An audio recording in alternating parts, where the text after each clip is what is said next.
صلو علی الحبیب صلی اللہ تعالی علی محمد وعلی آلہ وصحبہ وبارک وسلم۔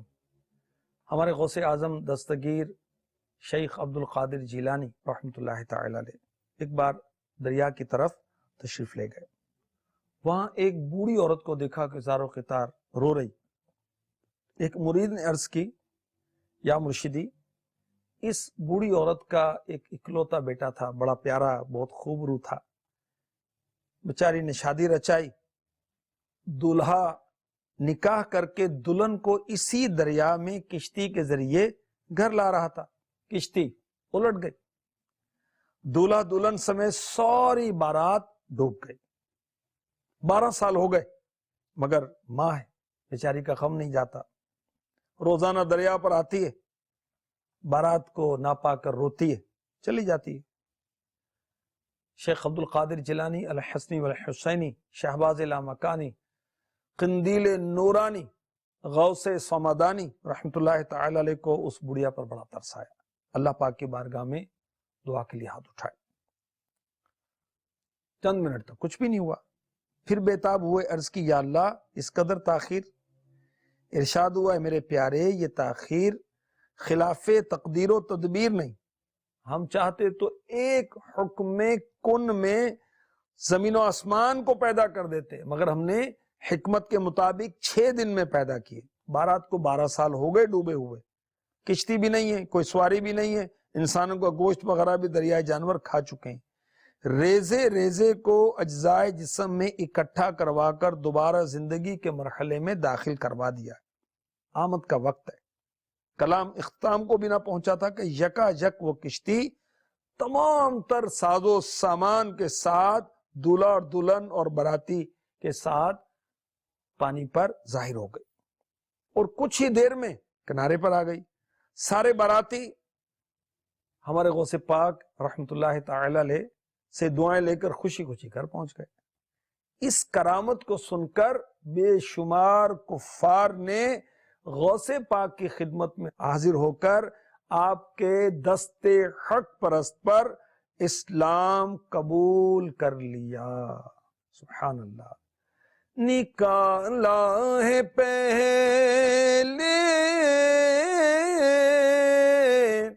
تو ڈوبے ہوں کو،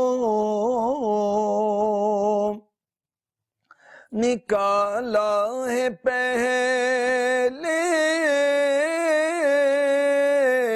تو ڈوبے ہوں کو، اور اب ڈوبتوں کو بچا غوث اعظم، اور اب ڈوبتوں کو بچا غوث اعظم۔ تیرے ہاتھ میں ہاتھ میں نے دیا ہے، تیرے ہاتھ میں ہاتھ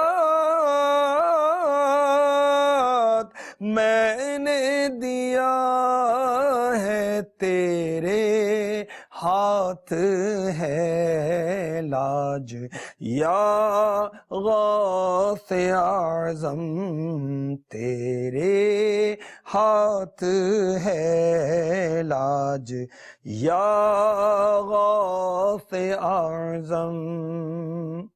عاشقان اولیاء، موت اور حیات اللہ کے اختیار میں، اور اگر اللہ تبارک و تعالی کسی کو مردے زندہ کرنے کی طاقت بخشے تو اس کے لیے تو کوئی مشکل نہیں ہے نا، وہ تو ہر چاہے پر قادر ہے۔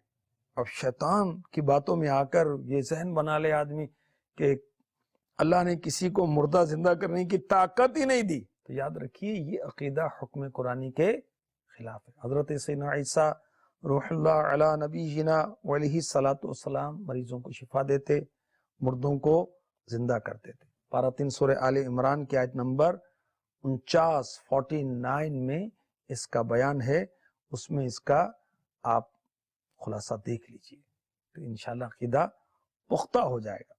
مسلمان کا قرآن پر ایمان ہوتا ہے اور حکم قرآن کے خلاف کوئی دلیل مسلمان تسلیم کرتا ہی نہیں. تو اللہ تعالیٰ اپنے مقبول بندوں کو اختیارات دیتا ہے اور ان سے ایسی ایسی باتیں ظاہر ہوتی ہیں جو عقل انسانی سے بلند ہیں، ورا ہیں. آئنسٹائن دور حاضر کا سائنسدان یہ کہتا ہے کہ میں نے ایسا کہکشاں دیکھ لیا زمین سے 2 کروڑ نوری سال دور ہے. روشنی فی سیکنڈ 1,86,000 میل طے کرتی ہے، وہاں 2 کروڑ سال میں پہنچے گی. کائنات کی سرحدیں معلوم کرنے کا تعلق ہے کہ میری عمر اگر 10 لاکھ سال 1 ملین تب بھی دریافت نہیں کر سکتا. یہ تو سائنسدان ہے نا. غوث اعظم کی کیا شان ہے. آپ فرماتے ہیں نظرت الی بلاد اللہ جمعا کخردلۃ علی حکم اتصال. اللہ کے تمام شہر میری نظر میں اس طرح ہیں جیسے ہتھیلی پر رائی کا دانہ. تو اللہ والوں کے تصرفات ہوتے ہیں. اللہ پاک ہماری نسبتیں برقرار رکھے.